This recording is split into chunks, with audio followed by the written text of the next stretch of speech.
Whoa, what's going on, people? You're now tuned into a new episode of Sports Talk Q.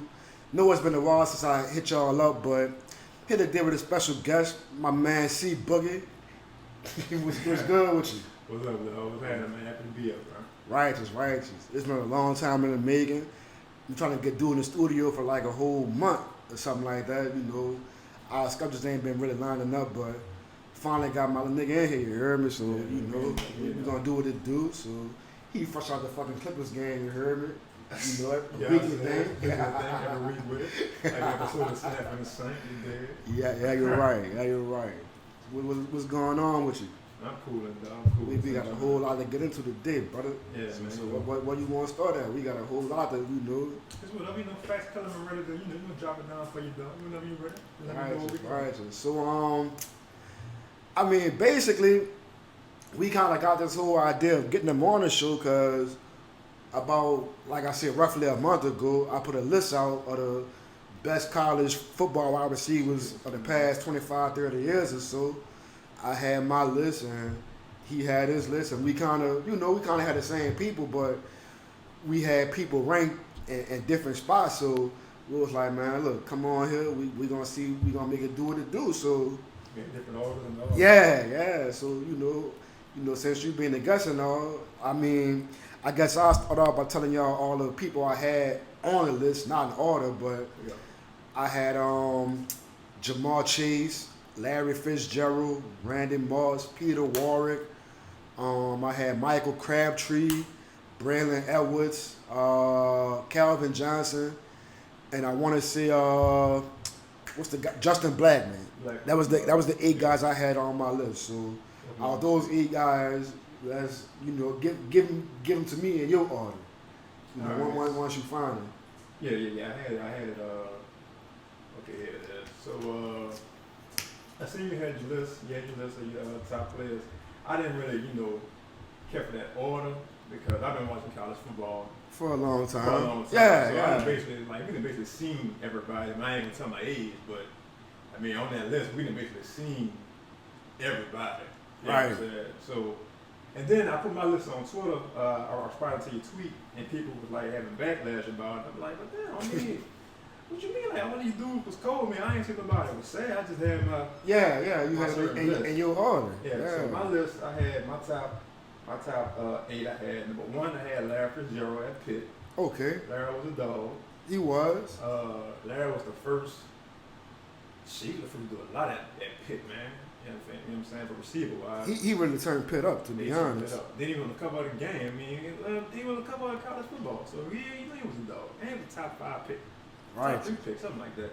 So I had Larry, I had Calvin, Megatron, I had him too. You had Calvin too? Yeah, people would sleep on Megatron because, like, if you wasn't watching G-Tech back in the day, you didn't know that they threw the ball a lot. Right. You know what I'm saying? In that era. Yeah, like you think of G-Tech now, you think of their wing shit. Yeah, they running the ball, but when he had Calvin, they was throwing the ball, like, he was getting, like, 80 to 90 pitches a year. You know what I'm saying? So I had Calvin too. And it took me to go back and look at his stats to really see that he was getting like 85 to 90 catches a year. So. Yeah, dude was like a player of the year, conference player of the year, All-American all 3 years. Like, dude was really like that at Georgia Tech, man. All right, 3 had Peter Warrick. I mean, I'm a Miami Hurricanes fan, so I already know Peter Warrick. He killed us every time, so he definitely be in my top. Every time he seen y'all, he touchdown. Every time. Every year, though, this dude really was different. Before I had Moss, I mean, people ain't really see Moss in college. I mean, but it's Moss. I mean, you go back and look, it was Moss. 5, I had Crabtree. Crabtree had one of the best receiver years ever in college football. Ever. Crabtree was cold. Like, his freshman year, that was my freshman year in college, too. And everybody seen Crabtree. Crabtree, they the ones that beat Texas that year. He sure did, like the last minute catch. Yeah. 6, I got Jamal Chase. I mean, y'all see you did in college, and you see you didn't prove. So that's we not speak on that. 7, I had Blackman, and 8, I had Braylon Edwards. I don't really remember Braylon Edwards like that. I mean, I remember he was cold at Michigan State, but he was alright. But on that list of those 8, he is last. All right. So I'm gonna give y'all my list now. He didn't give y'all his list, and this what we kind of disagree at. You know, how I say with him being a Miami fan, I see the Florida State hate. I get it, the biases and all that, but at me, for one, I had Peter Warren, and I feel like people really sleep on how good he was at Florida State. So, you know, and it was, you know, we roughly, 22, 23 years removed away from him being in college. So a lot of younger dudes, they don't really know how good he was, but he was really like that. So I had him at number 1. Top 10 picks. Yeah, for sure. Yeah, for the Bengals. At number 2, this might be a little LSU bias, but I had Jamar Chase. And I mean, not only did I have him at number 2 because of, you know, him being at LSU, but just the season he put up in 2019, it was really phenomenal. Like, I don't really, you know, he faced a lot of top elite type talent in college. Whether you go back to him being in practice every day against Derek Stingley or just going through the SEC gauntlet every week, you know. I could go from, you know, their first major test 2019 when they played Texas. He played against Jalen at Texas. He had 8 catches for 147 yards. You know, he played Vanderbilt, had 10 catches for 224, 4 touchdowns. Right, they played Florida against C.J. Henderson. He was a first-round pick. He gave Henderson, 127 yards, 2 touchdowns. Played against Cam Dantzler, Mississippi State, played for the Vikings now. Caught a touchdown on him. He played against 2 cornerbacks that went to Auburn, who both in the NFL now. Got drafted by the Jaguars.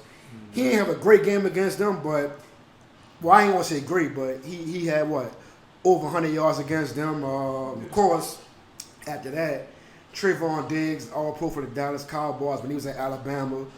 Everybody knew what he did. He scorched him, gave him gave him that work. 140 yards, a touchdown, couple of spectacular catches. Then you punished your boy from Clemson. For Clemson, yeah, I was getting to him last. A.J. Terrell, not an all-pro cornerback. He gave that boy fucking 220 yards and 2 touchdowns, and again, in the championship game on the biggest stage. So, you know, it's that list go on and on of what Jamar Chase did. Dudes that's really like that at the cornerback position in the SEC and went on to the NFL, but I don't want to get too much into that, but he was number 2 on my list. So after him, at number 3, I had Randy Moss. Now, of course, we all know what Randy Moss is in NFL, you know. He turned his last name into a verb, and you got Moss and all that. Right. And Moss really was that good, but the only reason I had him number 3 and not number 1 was because of, you know, what he played in college at. You know, one year they played, he went to Marshall. One year they was, FCS school playing against fucking the equivalent of Goretti and Harrell and shit like that. Yeah. So I ain't really want, you know, factor that too much into it, but it is what it is. And the second year, even when they moved to the FBS or 1A, they ain't really play nobody for real. I think their most notable game that year was against West Virginia. They still lost, but he went off. But yeah, he still did his thing. But you know, Randy Moss still turned into who he was. At number 4, I had Fitz. I had Larry Fitzgerald. Like I said, we were both in you know, back in the same kind of era.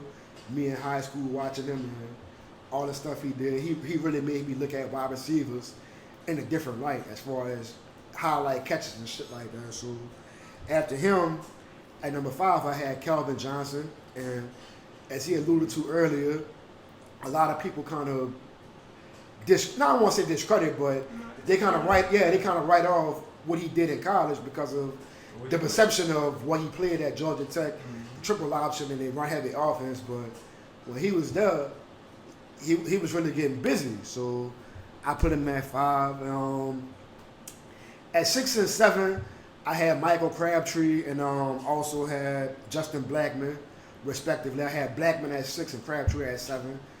2 talented guys, like as he alluded to, both of those guys won the Biletnikoff Award as the best college receiver, so you can't really frown upon that as being the best receiver in college football. But I also feel like part of that was the era they was in the Big 12, you know, so much, it was so pass happy they couldn't do nothing but get their numbers up. So I feel like that was a part of that. And at number 8, I had Braylon Edwards. And again, I don't want to discredit how good Braylon Edwards was, but in comparison to these other Southern guys, I put him last on the list. But that's not taking shit away from him because he was really like that in his own right. So that was my list. So I think the only place we really truly agreed upon is like the bottom half of our list with Edwards and Blackman. So I feel like the list was pretty solid. I think you had Johnson slightly too high, but at the same time I respect it. I feel it. I mean, like I said, man, you had to really be watching G-Tech back in the G to really remember how good it was. Yeah. Because highlights don't really do it justice like these days, you know what I'm saying? Because G-Tech, all they do is run the ball now. But back in the day, this man was getting 10 catches a game. Right. And he's 6'6", running a 4.2 and a 40. And they weren't playing against nobodies. They were playing against the Georgias and the South Carolinas, the Miami, and the Florida State. So that's when the ACC was good. Yeah. And he was doing this thing. So righteous. So before we close this segment, anything else you want to add on, or anybody else you feel like I might have left off the list, or anything of that nature? There's so many receivers, though. Like it's so many receivers. Especially at the college level. Yeah, so many receivers. We could have brought up Dez. Yeah, you're dog Oklahoma State. Yeah, you're right. We could have brought up Justin Jefferson. Hell Could have yeah. brought up Odell and Jarvis. Could have brought up Julio.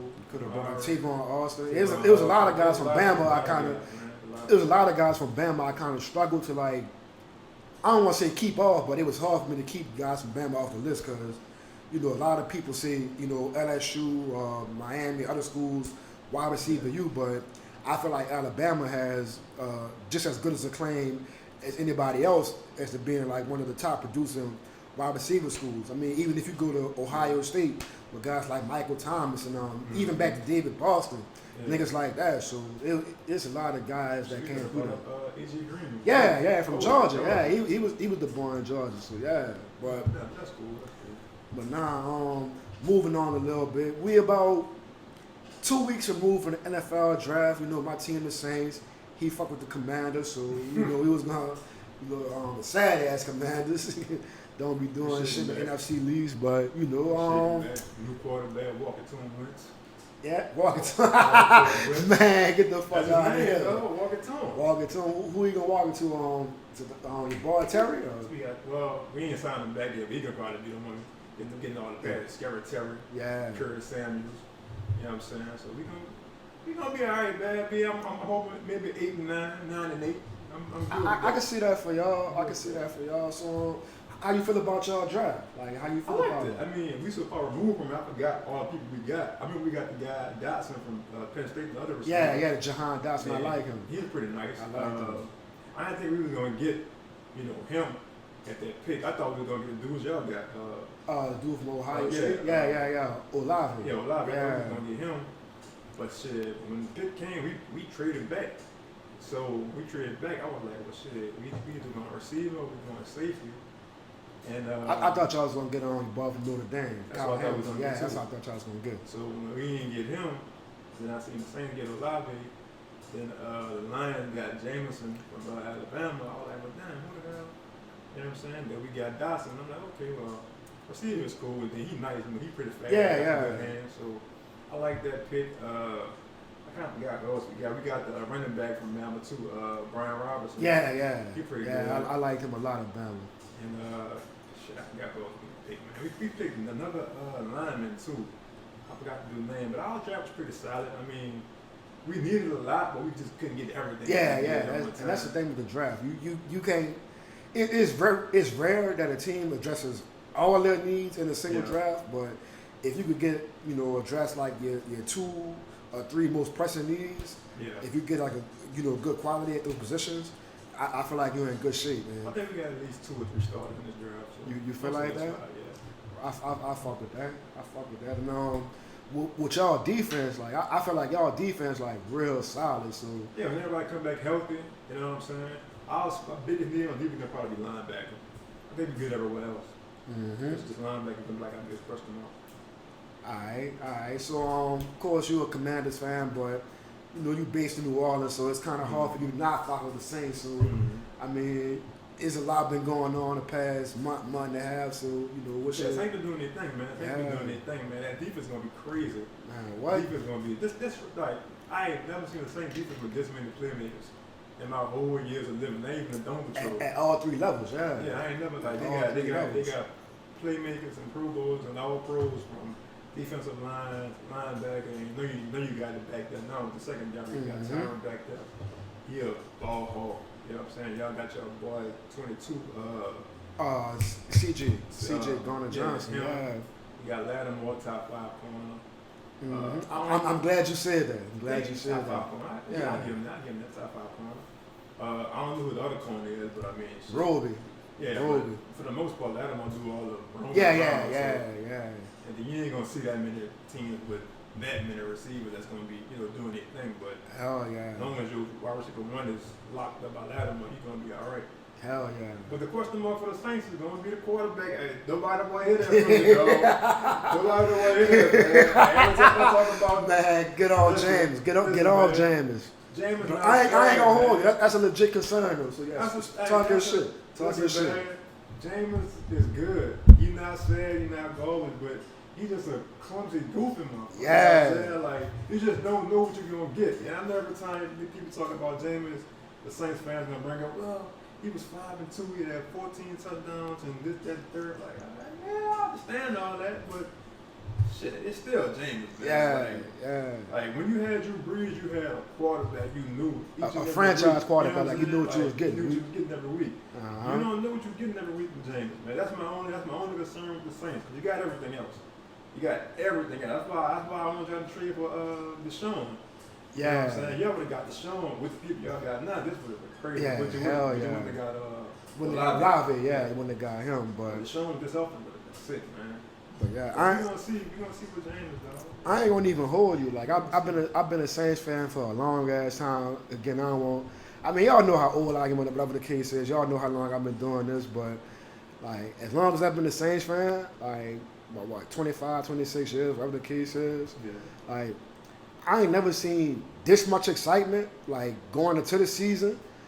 Like since I've been a Saints fan. Like the only other time I could kind of semi-recall it being this much excitement was the 06 season after Katrina, and obviously that was for different reasons, but as far as just pure on-field production and the players we had, like I can't ever recall, the fan base being this excited about the players we have on paper. So I'm really excited, from the receivers to the defense and the running back, and then, James could be kind of clumsy, but I think if he get his shit together, I think he could be a borderline top 10 quarterback in the league. And I think if you got, I ain't gonna over exaggerate. Say he's top 5. Like I ain't stupid, but I think if he like really played to his strengths and limit his mistakes, he could be a top 10 quarterback in this league. And in the NFL, in the NFL, you got a top 10 quarterback, you got a chance. Now,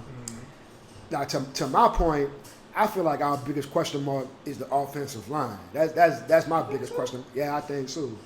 Like I think so. With Andrews P, he's kind of inconsistent. He plays well at times. Other times he doesn't. Ryan Ramczyk, he's one of the best right tackles in the NFL, but he's not protecting, the Saints. He's not protecting that blind side. Yeah. So and of course we lost Teron Armstead to free agency. So. Yeah, we drafted Trevor Penning in the first round, but I wasn't really that high on him. I'm hoping I'm wrong on him, but I just feel like our biggest question mark is our O-line, and I'm not really sold on Cesar Ruiz. A lot of Saints fans be getting on him pretty often, so I don't really know how that's going to turn out long term. So that's my biggest question mark. If we get that O-line playing consistent and Jameis limited mistakes, I think we could go real far in the postseason, but we're gonna see how it is, dog. But yeah, that defense is gonna be scary. Yeah, scary hours. It's gonna be scary hours in that defensive backfield between Tyron and Lattimore and CJ and Roby and even Debo, the nigga we signed from the Jets, Marcus May, you know, yeah. So it's gonna be, he coming off ACL injury, so he on track. I don't know if he gonna start the beginning of the season, but he's on pace to play most of the year. But he also has a suspension looming over his head. He caught a DUI last year or something like that, so he might be facing like anywhere between like 2 and 6 games, something like that. But that's kind of they ain't really getting to that yet, but he facing like 6 games to a half season. So like that's my other thing. I don't really know how they're gonna address the running back situation if Kamara do get suspended for a while. I know we got Mark Ingram, but he getting up there in age. I would like to see us sign Darrell Williams from the Chiefs. I know he a free agent, another LSU guy. Yeah. We've been on this LSU tangent lately, signing Jarvis Landry and all them, but yeah.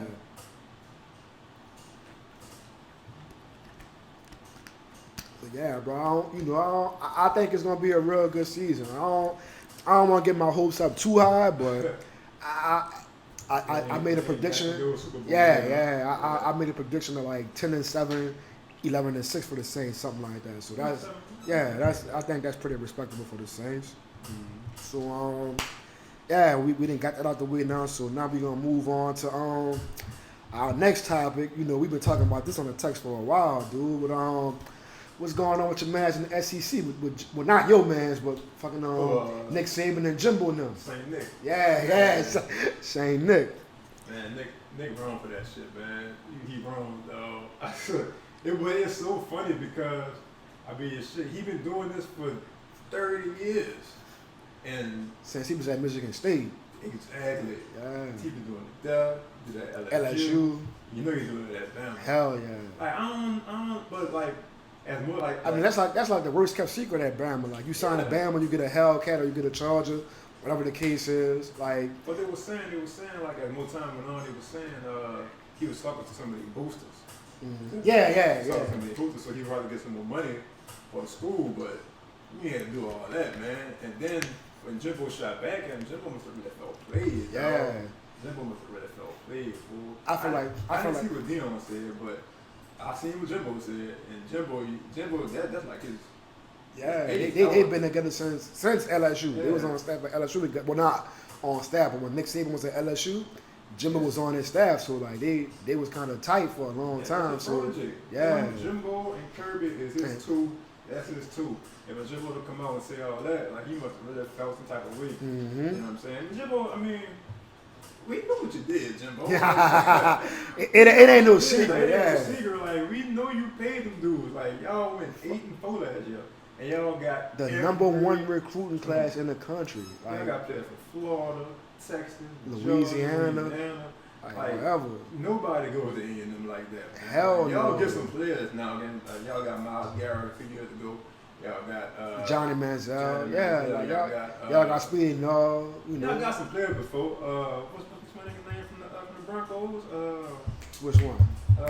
Von Miller. Von Miller. Yeah, like y'all get players. I'm not gonna say y'all never get players, but like this, like y'all got to that caliber, yeah. Come on, man. Y'all got the number 1 athlete, number 1 D tackle, number 1 DN, number 2 DN. Like, come on, man. Y'all we know what's going on. We know what's going on. Yeah. Man. It's cool. Because it's on the up and up now. Yeah, so it's cool. Like it ain't, it ain't frowned upon no more. But Saban should have said that shit. You know what I'm saying? Because you were doing it before the NIL shit was legal. Right. You know what I'm saying? Like we've heard so many stories from players at Alabama. Like you even had to get the story. You can see the pictures. As soon as they get caught, they on Instagram. They on Instagram, posting it, Come on, man. Like, what did Alabama get on? the craziest one, like, bro, you moved to a whole family from Hawaii to Tuscaloosa. Dog, like who the fuck goes from Hawaii to Central Alabama? Like who does that? Nobody. It got to be a whole lot of money under the table for you to uproot your whole family from Hawaii, and you go to fucking the middle of Alabama, like in the middle of nowhere. And I lived in Alabama for like 5 years, and like by and large, it ain't really shit going on out there. So they think we crazy. Yeah, like I tell people all the time, I was born that night. I wasn't born last night, dude. Exactly. Like, I ain't stupid. Don't piss on the face and call it rain. Like we're not crazy, Nick. Like we're not.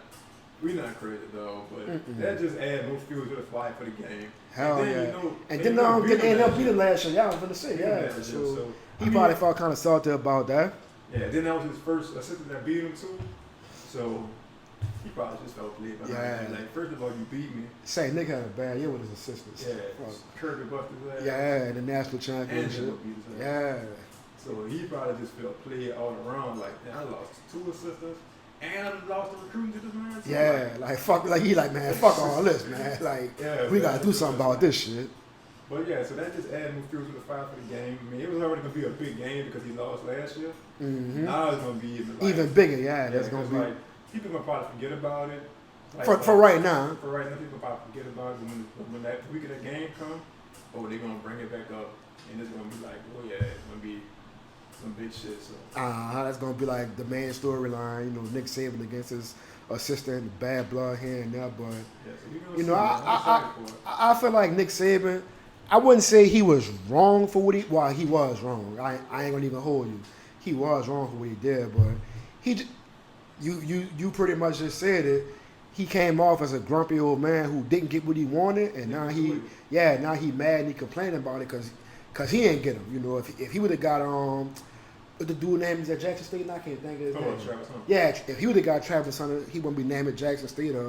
If he would have got the number 1 athlete or the number 2 D tackle in the country, he wouldn't be complaining about it. Like, but the wild card Travis Hunter, like, he wasn't even like going to Bama in the first place. Yeah, that's what I'm saying. Like, they flipped from Florida State. He was committed to Florida State for like 2 years. Yeah. So I don't know why everybody's so mad at him for going to J State. Like, I don't know what Nick Saban's deal was with that. Like, he wasn't going to Bama, no way.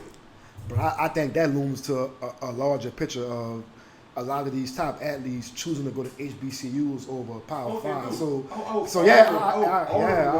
hope we see more of that. So I'm HBCU grad as well. So I hope all of them go to black schools, bro. Right. All of them. Right. The playing field was finally going to be even. Somewhat even, yeah. Because, I mean, like, come on, man. If you from Miami, Florida, Atlanta, Georgia, New Orleans, Louisiana, why are you going to fucking Tuscaloosa, Alabama? Right. That country-ass place, man. You ain't been to Alabama your whole life. Now you gonna go to Tuscaloosa of all places? Nobody gonna go to that shit, man. Come for real. Yeah. You from Houston? Go to TSU. You from Alabama? Exactly. Go to Bama State or even that other school up there. I don't even want to make. Well, fuck it. Alabama A&M. I ain't gonna even be a hater right now. But you know, if you from New Orleans, man, go to Southern. Go to Grambling. You know, you from Jackson, Mississippi? Go to J State. You from Atlanta, Georgia? Go to Clark, go to FAMU. You from Miami, go to Bethune-Cookman. Yeah. You getting that type of bread to, put in your pocket and make sure your family's straight, man. Go feel your people, man. Like put on for your people. I love it. I love it. Like when kids go to them schools, Me too. I love to see it. I love it. Like I love the influx of transfers. From people leaving Power 5 schools, like Devin Bush from going to places like Grambling, and other guys are like Corian Harris. He went to Southern, so I like seeing those guys transfer. But I would like to see more top recruits go to HBCUs out of high school because I feel like Deion Sanders, he showed that you don't need to go to Alabama's or LSU's or Michigan's or USC's to get to the NFL. So you don't. Especially in this day and age with social media and all that, like. Yeah, man. Like if you good, they gonna find you. They gonna find you. They gonna find you. If you good, they gonna find you. So yeah, man. I love it. I hope all the top recruits go to the HBCU. From now on, I don't care. That's how you feel it. That's how I feel it. I want all to do that, man. We need it, man. Because the people. Righteous. So all right. So we gonna switch gears again. We gonna switch over to basketball now. We text damn near almost every day. We in the midst of the playoffs. We almost to the finals. It's all we are. Well, not almost. We damn near there. Yeah, tomorrow game 7 with the Heat and the Celtics. That's crazy. So who you got now? I don't know, dog. I still got the Celtics. I still have the Celtics. They had a meltdown last night, so when I release this podcast, hopefully it's gonna be Memorial Day Monday. So when they come out, Game 7 gonna be over. But going into Game 7, I like Boston. But of course, last night Jimmy Butler, he dropped like 47 points, and he pretty much willed the Heat to victory by himself. So I feel like the Celtics really left a door open for him, not him, but for the Heat to come out and steal this series. Well, You know, most of the postseason, Boston has clearly been the best team in the postseason, and it's like now they on the verge of not even making the finals. So I'm real interested to see how things are gonna fare out. And me and my other homie Maul, we was talking the other day, and you know, we basically were saying how, for as good as Boston is, a lot of those guys are still kind of inexperienced, and when they get to those big moments, guys like Jason Tatum and Jalen Green.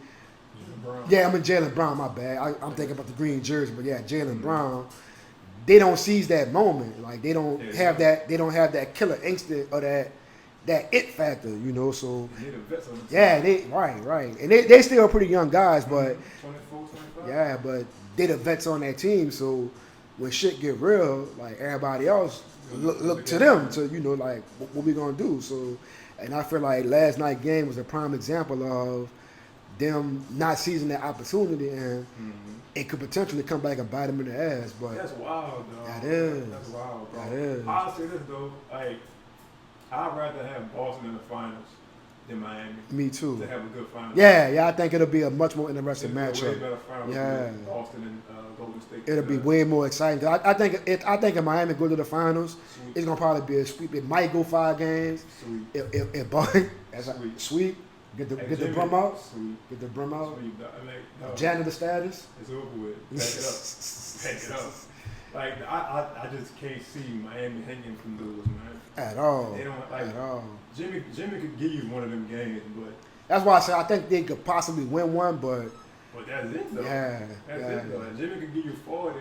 Well, shit. Kind of how back in 01 with the Lakers and the Sixers, like AI gonna get you one by itself, but yeah, outside of that, I don't see it being a I'd rather series. be Boston. But you Yeah. never know, man. Tomorrow, the role players play better at home. You know what I'm saying? They got new life. Y'all thought it was over with. Everybody was laughing at Draymond last night.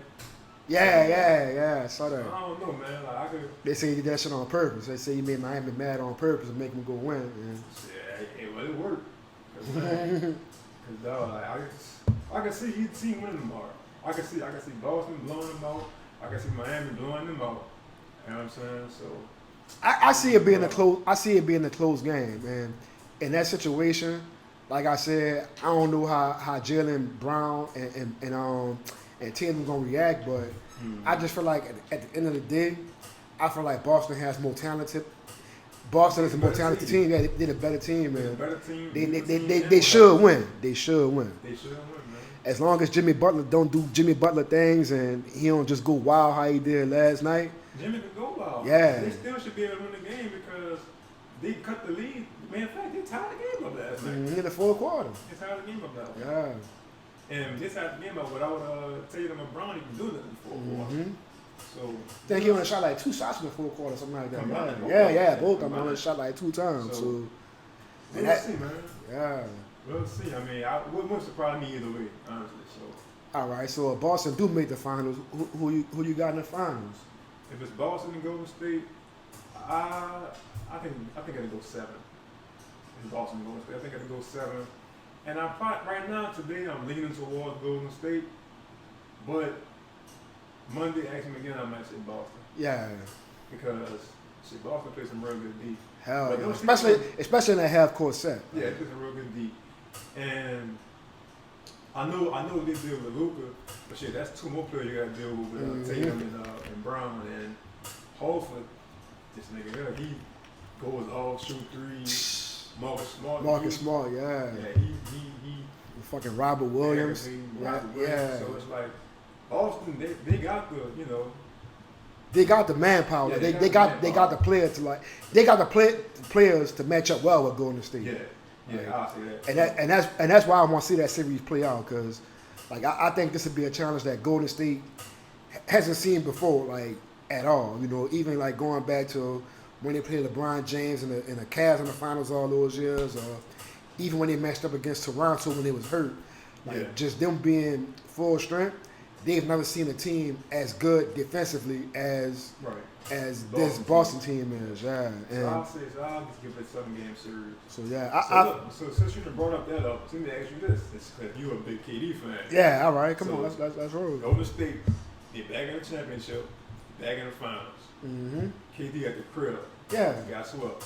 So what's your thoughts on the? Because you know the narrative. Yeah, like I know the whole narrative is. So what's your thoughts on who needed who subject? I feel like they both needed each other. that's my whole thing. Like I ain't gonna sit here and say KD didn't need them, but as much as he needed them, they needed him just as bad. Like what people fail to realize is when the Warriors lost to Cleveland in 2016, the first nigga they called on the phone in the locker room when they lost was KD. Look, man, like we need you. Like we can't beat LeBron without you.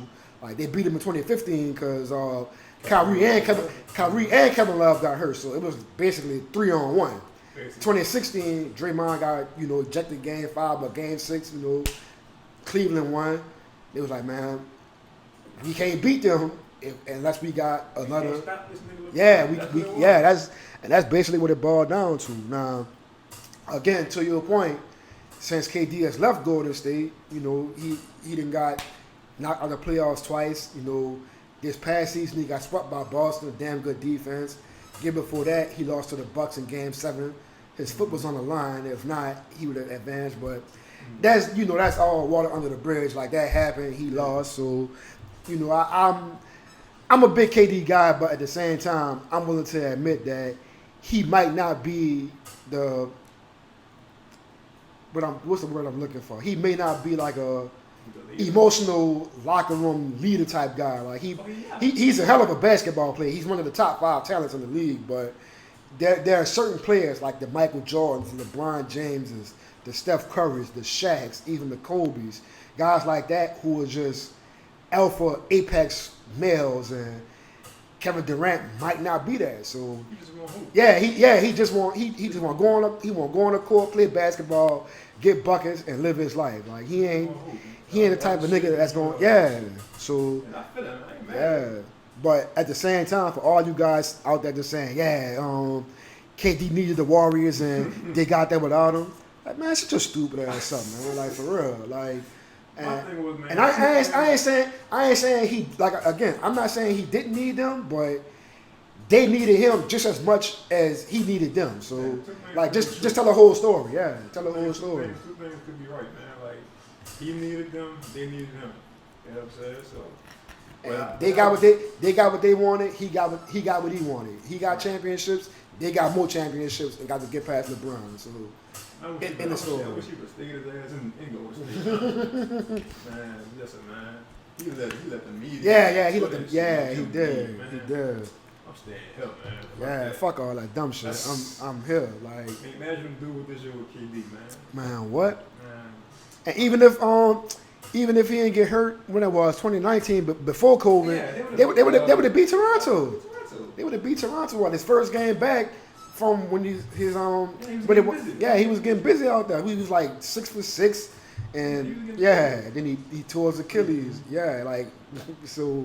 I would stay me, man. I wouldn't care what nobody said. I mean, me as a KD fan, or me following him since Texas, at the time, it kind of got to me too when everybody was saying, yeah, man, he ain't going to be shit till he leave Golden State and prove he can win. I was on that train, like, at that time. But, yeah, looking back on it now, I would have stayed right where the fuck I was at, man. Like, fuck all that dumb shit. The same folks saying that bullshit now was saying that bullshit then. Yeah, Now they saying, he chose to leave. Well, y'all wanted that to leave. Yeah, right. Y'all kind of pressure the man to leave. Like, y'all the ones. All right, came in 1-2 ships. Y'all said I fucked the league up. All right, I left. Now I'm not getting up the second round. Oh, well, you ain't this. You ain't I can't win for losing. I would stay. All right. So how you since we on basketball, how you feel about the Pelicans and they little postseason running, their future and all that? It was nice. It was good to see, man. Like finally, the Pelicans is being serious about basketball. Yeah. They ain't been serious about basketball in a long time. I just hope, Fat Boy get his ass in shape. You know what I'm saying? And he's come back and he about getting in shape. Like it's easy for a basketball player to get in shape. I just think it's more so about him changing his lifestyle, like from his nutrition and like just people he be around and just like you know, a lot of people.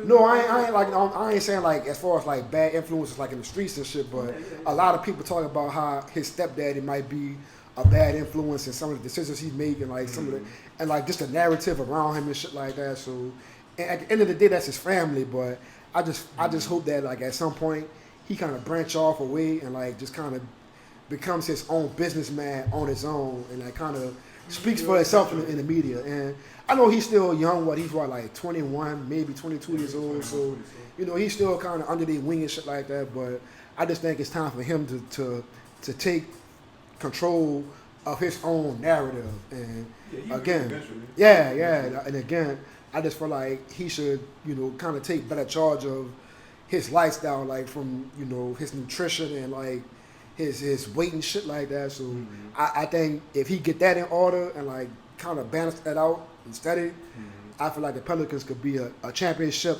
contending team. Like, I'm not saying they're gonna go to the finals and win it, but I feel like with that core, if they can stay healthy and they play good basketball together, I feel like they'll be a serious threat in the Western Conference. Yeah, they got a nice squad. Yeah. They got B.I., B.I., McCollum, you got your bar Herb Jones, who was on, you know. Defensive. Yeah. I mean, they got the squad, man. They're going to be all right. And putting Zion on with that team is just adding more. Because when he was healthy and he played, he averaged them a 30 a night. You know what I'm saying? So, but the only thing now is like, all right, when he was playing like that, B.I. wasn't B.I. You know what I'm saying? So I don't know how that's going. That chemistry, like just. So I don't know how that's going to work. I mean, I'm sure it will, but now you got Zion, then you got B.I., now you got C.J. McCollum, It's only one ball, so I mean, I got faith in Willie Green. He'll be able to, you know, put it together. So we'll see because they all need the ball. Well, B.I. he don't need it as much as the others, but we'll see, man. Because I mean, shit, B.I. was. He was. He really asserted himself as one of the I don't want to say cornerstone in the league, but I'm gonna say I wouldn't go that far, but he kind of announced himself, you know, like I'm him, like I've arrived, like, you know. Yeah, like he like right now. I gotta see it. I gotta see it and shit. So. Yeah, so we'll see, man. I mean, but like, adding the players that he get 30 and 10 every night, that's just a plus in the bonus. So hell yeah, so we'll see. hell yeah. I mean, they'll work the other shit out. Always. So all right, again, we didn't cover pretty much all the sports we're gonna cover for the day. So I know my man's Buggy here. He a big music head and he into, you know, Young Thug, Gunna, all them. So yeah, man, free slime. Free slime for the best, man. I told him I've been streaming Gunna for like the past month and a half. Even before the indictment, like once that shit came down, like I've been streaming Gunna heavy, dog. So like just kind of speak on like your whole like not relationship, but like your whole, you know, your music exploits with That's my dudes, man. YSL, man. Thugger, Slime. That's my dudes, man. I don't know how they gonna be out this jam, this pickle, but I ain't gonna even hold you. You heard me? Like I ain't gonna even hold you. I think it's over for Young Thug. Like I think it's a wrap on him. You heard me? I just wish he for some more music for their love. Like hopefully gonna turn out to be, you know, okay. He should get out scot-free because, you know, from what I've read thus far, like in the indictment, you know, he's basically being, you know, wrapped up in this just for being affiliated with those guys. Like, man, he just got a 9 bail. He can't go back to court till January. Yeah, like that's when the trial's set for. And I think that's real fucked up that they kind of using that man as a scapegoat and a pawn in the game to try to get him to rat on other niggas, you know, and. This man really lived the, you know, like just doing this thing, like, like this man just lay up in the cut, rap about gear, you know, rap about hoes, shit like that, and I got this man caught up because he said a lyric about having 10 machine guns in the house, like, it's like, that's some wild shit, dog. So free Gunna, I mean, free all them niggas, you know, some shit, free him, but. I think with Young Thug, he doing Gunna like this. Yeah, it's over for him, man. And also, me being kind of biased, I don't have too much love lost for Young Thug, you know, because of the whole thing that played out with him and Lil Wayne a few years back. Yeah. I know they kind of got past that, but just me being a New Orleans native and me being biased towards New Orleans artists, like I still feel kind of way about that. Yeah, I ain't like Thug at first music when that first came out, but after they squashed it and like once they got past it, I was kind of like, all right, cool. And Gunna got some, not Gunna, Young Thug got some songs I like. I like Digits and Close Friends and Check, all that type of shit. So I kind of fuck with them a little bit, but like the way they handle the dude bad. So I don't see him coming from up under this. Like I don't think he gonna get life or nothing, but like I wouldn't be surprised. I'd be surprised if he caught anything less than 10 years in prison, like because of all this shit going down, dog. Yeah, that's a long ass time. You heard me? So anything else you want to speak on before we get out here? I don't want to take up too much of your time, dog. I really appreciate you coming here, dog. Like I said, it took us a while to get him in this thing, but we got him in here, knock the show out, man. For sure. Shout out your socials and all that type of shit. When nigga can follow you and all that type of shit. You heard? Socials, Instagram, Carmin and Marcello.